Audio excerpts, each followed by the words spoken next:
بسم الله الرحمن الرحيم. الحضور الكرام، السلام عليكم ورحمة الله وبركاته. أنا أشكر الأخ الدكتور برهم صالح وأشكر القائمين على هذا الملتقى لتنظيمهم لهذا الملتقى الطيب، وأيضا إلى الدعوة الكريمة الموجهة لي. جئتكم من الموصل المحررة لنحمل بشائر النصر إلى جميع العراقيين بمختلف انتماءاتهم، فالكلهم لهم حصة في هذا النصر. هذا النصر الذي صنعه هؤلاء الأبطال الذين يواصلون الليل في النهار لمقاتلة هؤلاء الظلاميين الإرهابيين الذين لا يريدون للحياة الكريمة للمواطنين ولا يريدون للعيش للمواطنين بشكل عام وللعراقيين. رأيناهم كيف يقتلون العراقيين بمختلف توجهاتهم. ربما داعش عندما أتت إلى هنا ادعت كذبا وزورا أنها تدافع عن أهل السنة، ولكنها في واقع الأمر قتلت من أهل السنة أكثر من أي فئة أخرى في العراق. وداعش دمرت من البنى التحتية الشيء الكبير والشيء الكثير حسب إحصاء وزارة التخطيط والوزارات المعنية على كلفة التدمير لداعش في العراق لحد بداية الصيف الماضي بحدود 35 مليار دولار. هذه فقط كلفة التدمير للبنى التحتية، هذه لا تشمل التدمير الاجتماعي، تدمير العلاقات بين فئات المجتمع العراقي، الكلف الإنسانية الهائلة من الجرحى ومن الشهداء ومن تفريق العوائل ومن النازحين والمهجرين. أنا أستغل هذه الفرصة كذلك باعتبار يوم عالمي للمرأة أن أحيي المرأة في كل مكان، وأن أحيي المرأة العراقية بصمودها وشجاعتها. هذه المرأة التي صمدت مع النازحين في النزوح، هذه المرأة التي أصرت على إعطاء أبنائها وإخوانها وأولادها وآبائها للدفاع عن هذا الوطن والدفاع عن كل العراقيين. هذا الدفاع لم يكن ليستمر لولا عطاء المرأة. هذه المقولة أن المرأة نصف المجتمع في العراق من الناحية العددية، المرأة أكثر من نصف المجتمع عدديا، ولكن دورها أكبر من هذا بكثير. وحدة المجتمع وأساس المجتمع، بناء المجتمع هي العائلة، والمرأة لها دور محوري في العائلة. يجب أن تحصل المرأة على حقوقها فيما يتعلق بالصحة، بالتربية، إيجاد فرص عمل، تنمية المجتمع في شكل عام، وأيضا بالدور الريادي والقيادي في المؤسسات السياسية والمؤسسات المجتمعية. أنا أتمنى على أن دستورنا وقوانيننا تحتم علينا أن تكون هناك حد أدنى من مشاركة المرأة في المؤسسات السياسية في البلد، ولكن أتمنى أن أرى نساء يكن قادة لأحزاب سياسية. أتمنى.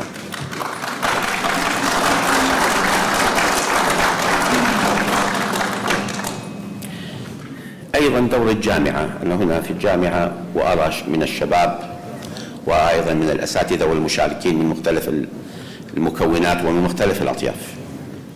الجامعة ركن أساسي، والجامعة عليها ليس فقط أن تلعب دور في تكوين المستقبل، تلعب دور في الحاضر أيضا، في أن تكون فاعلة في داخل المجتمع وليس بعيدة.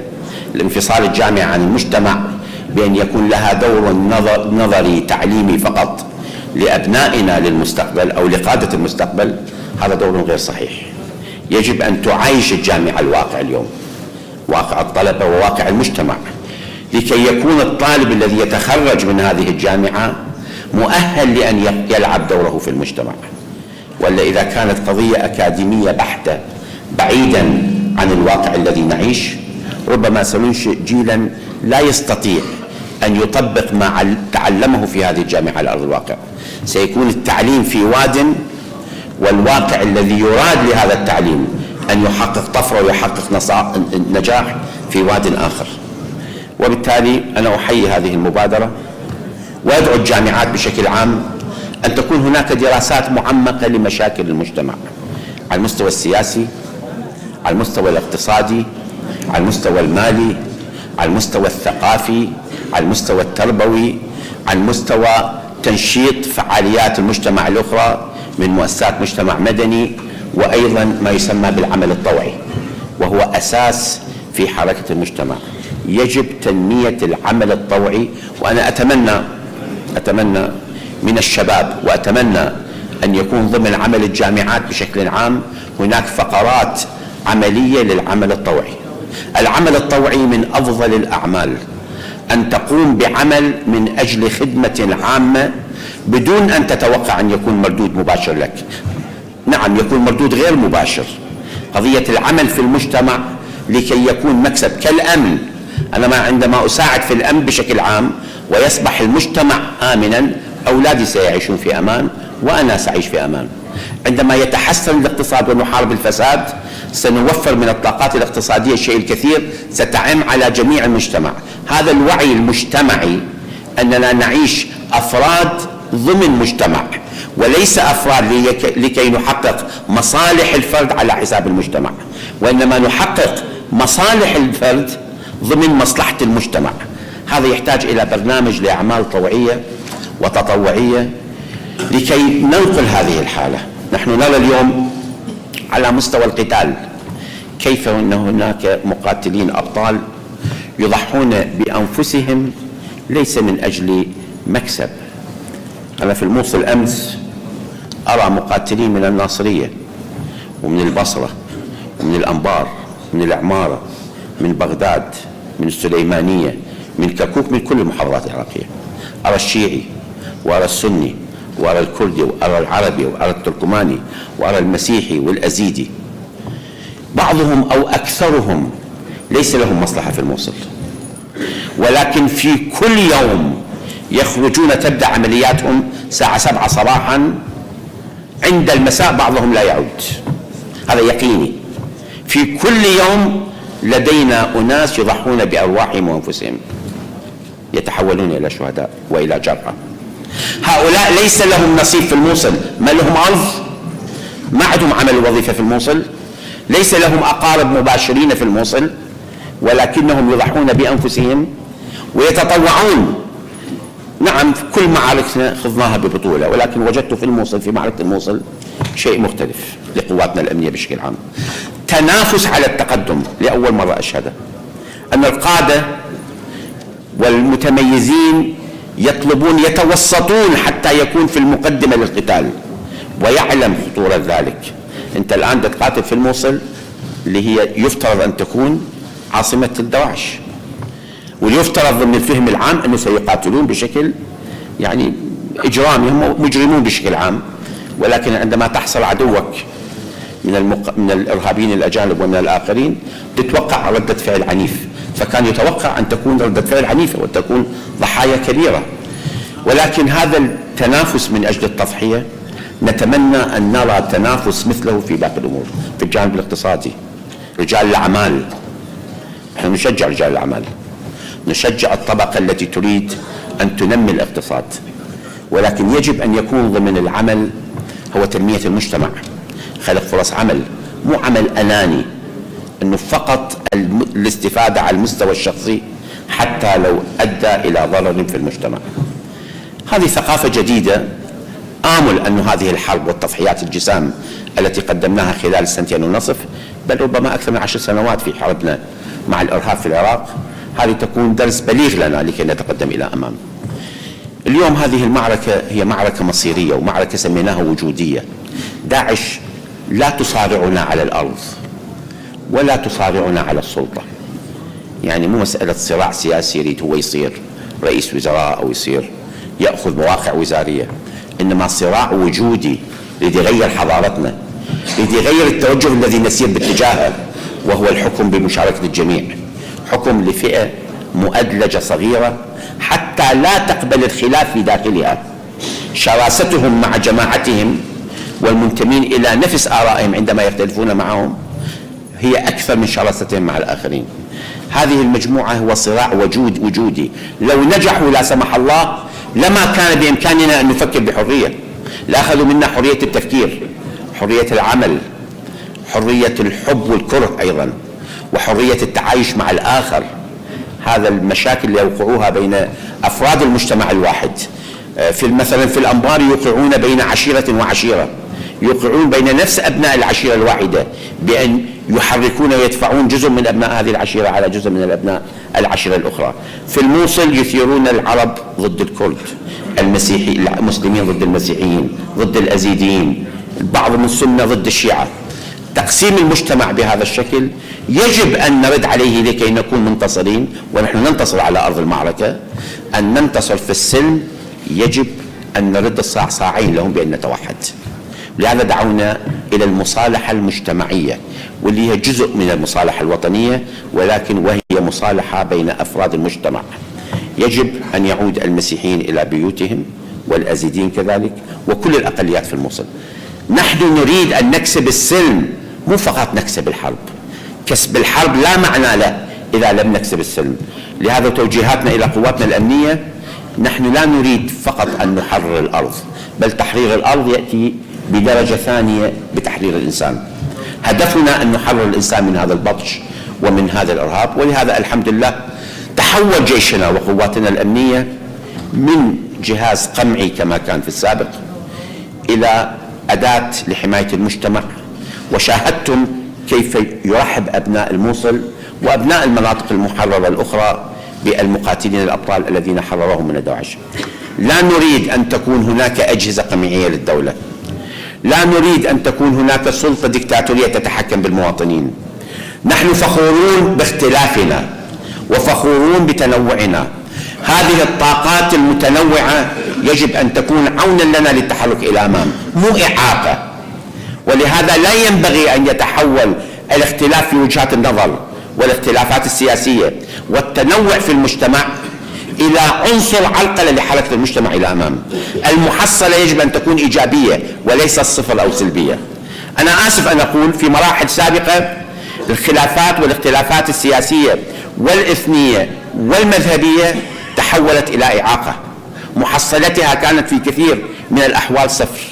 لأن عندما أعارضك وتعارضني، وعندما نخوض معركة مصيرية مع الإرهاب، وعندما نخوض معركة حقيقية على المستوى الاقتصادي والمالي بسبب انخفاض أسعار النفط، وعندما نحاول أن نقيم وننفذ برنامجا إصلاحيا شاملا في الدولة من أجل إيقاف الترهل ومحاربة الفساد، وعندما نقوم بكل ذلك ضمن جو خلاف سياسي وإثني مقيت يرجعنا إلى الوراء، سوف لن ننتصر. انتصارنا في الحرب لن يتحقق إلا بوحدتنا. ولهذا العنصر الثاني الذي نفتخر به ونفرح به بعد انتصارنا في الحرب هو وحدتنا. هذه الوحدة اللي حققت هذا الانتصار. هذه الوحدة في أن يكون المقاتلين أو يكون المقاتلون بعضهم مع البعض. لأول مرة يمكن ربما أن قوات الجيش العراقي تقاتل مع البيشمركة جنبا إلى جنب. بالسابق كانت علاقة قتال، علاقة تمحور، علاقة فناء، علاقة عدم ثقة. احنا مشينا في هذا الطريق والحمد لله نجحنا ليس على مستوى القادة. على مستوى القادة ربما القادة في مرحلة يتفقون، في مرحلة يختلفون. نجحنا على مستوى القواعد بين البيشمركة وبين الجيش العراقي، يأكلون معا، ينامون معا، ويقاتلون معا. هذا نجاح، ثقة متبادلة، وأيضا إمكانية للعمل بعضهم مع البعض الآخر في هذا الإطار. هذا نجاح وتقدم إلى أمام رغم الصعاب اللي نعيشها على مختلف المستويات. نسعى إلى إقامة مثل هذا العراق، أن يكون الجيش لكل العراقيين وليس لفئة دون أخرى. ولهذا أنا أدعو إلى توحيد القوات الأمنية العراقية ضمن قوة وطنية عراقية واحدة. لا يجوز أن تكون لنا قوة أمنية تابعة لهذا الحزب وذاك الحزب. لا يجوز أن تكون لنا قوة أمنية تابعة لهذا المذهب وذاك المذهب، أو لهذا الدين وذاك الدين. يجب أن تكون قوات أمنية عراقية لكل العراقيين. يجب أن يرى الكردي أي قوة ممثلة تحميه.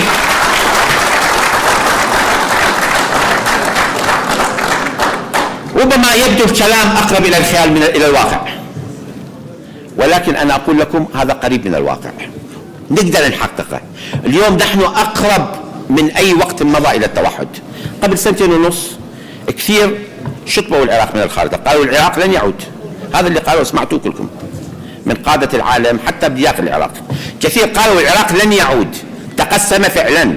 تذكرون كانت منطقة مسيطر عليها في الإقليم وأصبح الدواعش بيننا وبينهم، يعني في محافظة الأنبار، صلاح الدين، ديالى، الموصل، الدواعش سيطروا على أكثر من مناطق. حتى الطريق البري بين بغداد وبين كردستان انقطع من قبل الدواعش.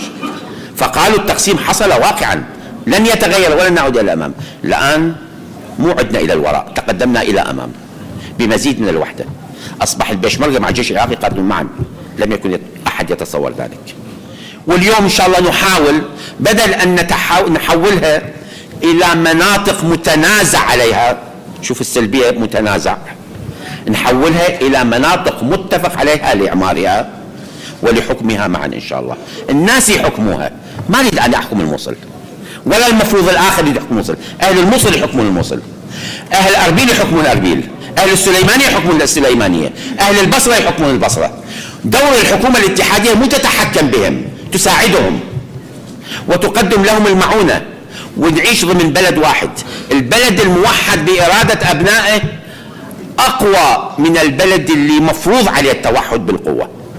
شفتوا الجمهوريات والدول اللي كانت بالقوة يسيطر عليها كيف عندما رفعت القوة تمزقت. الحمد لله اليوم احنا بإرادتنا نقاتل معا وبإرادتنا نحن معا، بس أنا أدعو القوى السياسية لمزيد من التوحد. يجب يعني كلامي أنا ضمن القوى السياسية أيضا، بس كلامي لجميع القوى السياسية، علينا أن نرعى جمهورنا مواطنين يراقبونا. عندما المواطن يرى أن القوى السياسية صراعاتها على أساس مصالح أحزابها وشخوصها، سوف لن يعتقد بالعملية الديمقراطية بالعراق، ربما سيشجع ديكتاتورية جديدة. هل نريد أن نعود إلى ديكتاتورية جديدة؟ شفنا ديكتاتورية البعث وظلم البعث وبطش البعث، وشفنا بطش الإرهاب القاعدة وبعدها الدواعش. نريد نعيش ديكتاتورية؟ ترى ماكو ديكتاتورية جميلة وديكتاتورية قبيحة، كل الديكتاتوريات تبدأ جميلة. ديكتاتور ما يبدي رأسا بالبطش، لأن إذا يبدي البطش الناس كلها تصير ضده. يبدأ بناء ويحقق مصالح للناس في البداية، ثم يتحول إلى ديكتاتورية قبيحة. لا نريد أن نعود إلى تلك الديكتاتورية اليوم. علينا أن نتعايش معا ونعمل معا، وعندنا فرصة اليوم بالعراق اليوم. شوف، رغم الصعوبات المالية والاقتصادية لم تكن لتمكننا من أن نتقدم شبرا واحدا لولا تعاوننا جميعا، لولا أننا أوضحنا لمواطنينا عندنا مشكلة، عندنا أزمة مالية مو من صنعنا، قضية متعلقة بالعالم، الطلب والعرض فيما يتعلق بالنفط، وهذا أدت إلى صعوبات كبيرة. أحد أهم أسبابها هو قلة المال، وأكو سببين أساسيين أخرتين، هو الفساد والترهل. وأنا قلت سابقا الفساد لا يقل ضررا عن الإرهاب، بل الفساد يؤدي إلى الإرهاب.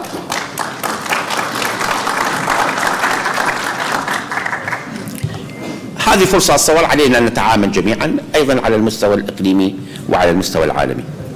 هذا النصر اللي حققناه لنا شركاء، والشركاء والحمد لله صار هناك وعي بأن محاربة الإرهاب هي مهمة عالمية وإقليمية وليست فقط مهمة عراقية. الإرهاب أصبح يهدد كل العالم وليس فقط يهدد العراقيين. نعم، ربما في ليلة مظلمة مجموعة من الإرهابيين عبروا الحدود السورية العراقية، وفي لحظة واحدة أدت إلى انهيار عدة فرق عراقية عسكرية عراقية، وأيضا شرطة محلية في عدة محافظات، وتم السيطرة على مجموعة من المحافظات وهدد كل العراق. ولكن هذا الإرهاب تحول من تهديد محلي إلى تهديد عالمي ودولي، والعالم الحمد لله وقف معنا، والعالم دوما يقف ضد الإرهاب. ولكن كيف يمكننا أن نستفيد من هذا الجهد العالمي أن يوجه باتجاه معين؟ الحمد لله بالعراق نجحنا في بعض الأحيان أن نجمع المتناقضات. أكو دول عديدة بينها صراع إقليمي، أكو صراع دولي، أكو خلافات بين دول، ولكن كلها وجدت أن من مصلحتها أن تؤيدنا وتساعدنا في مواجهة الإرهاب. استفدنا من هذه الجهات ومن هذه الدول الإقليمية سواء كانت أو مجتمع عالمي. واليوم احنا نريد نعزز هذه العلاقة لتحقيق هذه المصالح. نعم، أنا أريد أحقق مصالح العراقيين، بس أيضا أستوعب أن الآخرين لا يمكنهم أن يتعاونوا معنا بمجرد فقط مصالح العراقيين. هو يريد يحقق مصلحة، فلا بد أن تكون له مصلحة، سواء كانت الدولة جارة العراق، دولة إقليمية أو دولة ضمن الواقع العالمي والدولي. ولهذا علينا أن نحقق مصالحنا ونجد مساحة للآخر أن يحقق مصالحه حتى تكون هناك علاقة مع الدول. كل دول العالم بينها خلافات. نحن في العراق لو تنظر إلى العمق وإلى التفاصيل لدينا مشاكل مع كل دولة من دول الجوار، ولكن نبقى نعيش بالمشاكل. لو تنظر إلى مصالح مساحات الاتفاق كثيرة جدا، وهي أكثر بأضعاف من المشاكل الموجودة. نعم، ربما بعض المشاكل تعود إلى 100 سنة، بعضها تاريخية تعود 200 سنة، بعضها ربما حديثة. بعض المشاكل لا يمكننا أن نحلها فجأة ومرة واحدة، ولكن لا يمنع وجود مشكلة، وحتى لو مشكلة عنيفة، أن نتعاون في القضايا الأخرى فيها مصالح مشتركة. وهذا ما عملناه مع دول الجوار، وهذا ما عملناه في المحيط الإقليمي. عندنا مشاكل، بعض الأشياء ما راضين عليها، بل ننقدها بل ندينها، ولكن ما منعنا أن نتعاون مع هذه الدولة أو تلك على أساس المصالح المشتركة الأخرى التي تجمعنا. أنا أقول أيضا في المنطقة أمامنا فرصة ذهبية للتعاون في هذا الإطار. لا يجوز أن ننظر للإرهاب أن هناك إرهاب جيد معي وإرهاب سيء ضد الآخر. هذا اللي صار. داعش شلون أنشئت؟ داعش أنشئت هكذا في لحظة. من الذي مولها؟ من الذي أعطاها؟ من الذي مكنها أن تصل إلى هذا المستوى؟ كيف قدم الإرهابيون من بحدود 100 دولة في العالم الآن يقولون العراق بإرهاب؟ أنا كلامني مع المسؤولين والإدارة الأمريكية عندما العراق شمل في قائمة الدول السبعة. طيب إحنا ضحية الإرهاب. إذا تريدون إرهاب، أكو 100 دولة منها إرهابيين يجندون لصالح داعش. حطوا الدول كلها هذه أيضا إذا تريدون. إذا كل دولة يأتي منها إرهابي تتهم هذه الدولة، هناك إرهابيين من دول أصلا متقدمة اقتصاديا وماليا ويفترض ما بها عدالة أو نسبة العدالة أو الظلم الاجتماعي قليل، ولكن مع ذلك هناك إرهابيون من هذه الدول. فإذا علينا أن نواجه الإرهاب كإرهاب، كظاهرة إرهاب. ولهذا كلامي إلى الإقليم، إلى الدول المنطقة، علينا أن نتعاون لمحاربة الإرهاب ولإيقاف هذا الهدر في المال، إيقاف هذه الحروب المستنزفة. هذه الحروب، حرب سوريا لم تنتج إلا إرهابا، حرب اليمن تنتج إرهابا، حروب الأخرى في ليبيا وغير مكان حتى في العراق إن استمرت تنتج إرهابا. هناك الحرب تولد عوائل نازحة، ناس مظلومين. هذه تكون مناخ وبيئة صالحة للإرهاب. هي غير صالحة لنا ولكن صالحة تكون لتنمية الإرهاب ولإنشاء الإرهابيين. ولهذا علينا أن نوقف ونتعاون لإيقاف هذه الحروب وإيقاف هذه النزاعات. ممكن للعراق أن يلعب دور أساسي في هذا الإطار. إحنا لو تلاحظون طريقة بناء قواتنا الأمنية وقواتنا المسلحة مو هجومية للاعتداء على دولة أخرى. الدستور العراقي يمنع ذلك. الدستور العراقي حتى يمنع إسناد جهات داخل العراق تقوم بعمل معادي لدولة جوار. وأنا ملتزم بالدستور، وإن شاء الله كل الساسة ملتزمين بالدستور، لأن أقسمنا انطينا اليمين الدستورية على الالتزام بالدستور والالتزام بالقوانين العراقية، بالتالي نحن نلتزم بذلك. نريد فقط نبني جيشا يدافع عن العراق ويحمي العراق من أي تهديد سواء داخلي أو تهديد خارجي. ولهذا اليوم نريد نتعاون مع الجميع. وأنا أقول بصراحة على احترامي لسيادة الدول الأخرى سوف لن أتردد بضرب مواقع إرهاب في دول مجاورة تهدد داخل العراق. آخر مرة أحترم سيادة الدول، ولهذا حصلت على موافقة الحكومة السورية في ضرب مواقع للإرهاب في ألبو كمال السورية، لأن هذه المواقع الإرهابية هي التي تمكن سيارات المفخخة التي ترسلها إلى بغداد وإلى باقي المدن العراقية للقيام بأعمال إرهابية. وسنستمر في محاربة الإرهاب في هذا الإطار. ولكن أقول نحن نريد ندافع عن العراق، عن المواطنين العراقيين، نحمي المواطنين العراقيين، ونريد تعاون المنطقة في هذا الإطار. وحييكم مرة ثانية، وإن شاء الله آمل أن تكون مثل هذه الملتقيات مشعل لقواتنا الأمنية.